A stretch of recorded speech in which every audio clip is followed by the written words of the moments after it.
Alright, I'm gonna make another really obvious video that I think is obvious, or at least common sense, but doesn't get talked about enough because obviously it would be unprofitable. So, war. There's one way to achieve world peace, which is really easy. So I'm gonna I'm gonna give an analog, an, an an analogy. So when we have nationalism, what is that? Objectively, what is nationalism? When I'm weighing, if I know subjectively we have our own morality and our own worldviews, but objectively, does someone else's value have more value or less value if they live in a different country? Or is that not related to how much their life is worth, how much their well-being is worth? Objectively,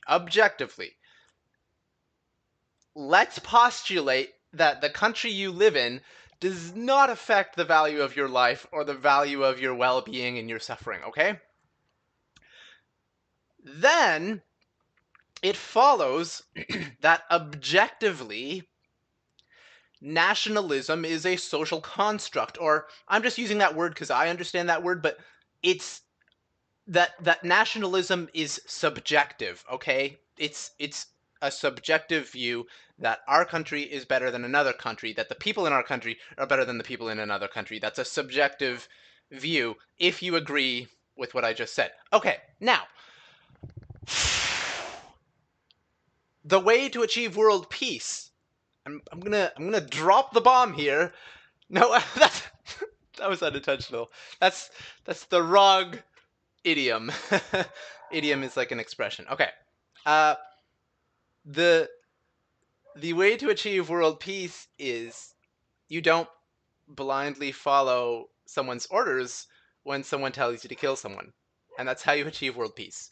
Obviously, there's exceptions to that. There's still going to be crime and um, domestic violence, but um, in war, in the context of war, the way to achieve world peace is instead of instead of letting others instill a sense of nationalism so that you can have your paycheck at the end of the month, instead of the general saying, or what's the rank? I don't know the rankings. Okay, let's say the rankings are uh, cannon fodder, off soldier, cannon, soldier, officer, captain, lieutenant general. Okay, those are names I remember, titles I remember. So if the lieutenant, if the lieutenant is like, or well, I guess he told me to invade this country, so I guess we're gonna do it. And then the captain or the sergeant is like, well, lieutenant told me to do this, so I guess we're gonna do it. And then the officer or the squad leader is like, well, the sergeant, the lieutenant, they told me this, so or the captain, I guess we're gonna do it. I guess we're gonna kill these people. Um, and then and like yes, if you're fighting like extremely radical terrorists who are like world renowned infamous for crimes against humanity, yeah, go for it. Go for it. Kill them. But if you're fighting innocent civilians, then that's like pretty fucked up. And even, what was it, on Christmas in World War II, the Nazis and the Allies, they were like, let's play football. And they played football instead of shooting each other, and they gifted each other like they made like drawings and sent each other like a present as a bomb because like what else are they gonna, a football, a soccer ball, they gave each other presents, and for one day there was world peace. For one day, the biggest, or at the, like, historically proportional to the total population, the biggest war to ever happen. And for one day there was world peace. There was no guns firing. Okay, but obviously maybe someone was firing a gun, but for the for the most part, people were just like hey, it's Christmas, let's not kill each other. And the generals were like, yeah, this cannot continue, or else we won't be able to convince the soldiers, that we won't be able to have the soldiers killing each other and shooting each other. Oh no.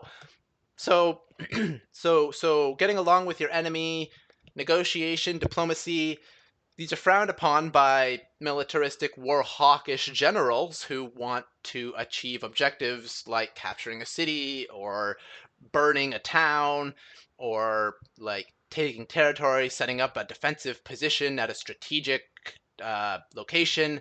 Like if you have actual infantry and cannon fodder being like, yeah, I don't think it's nice to shoot other people, then the generals can't really destroy all these cities and people's lives. They can't do that.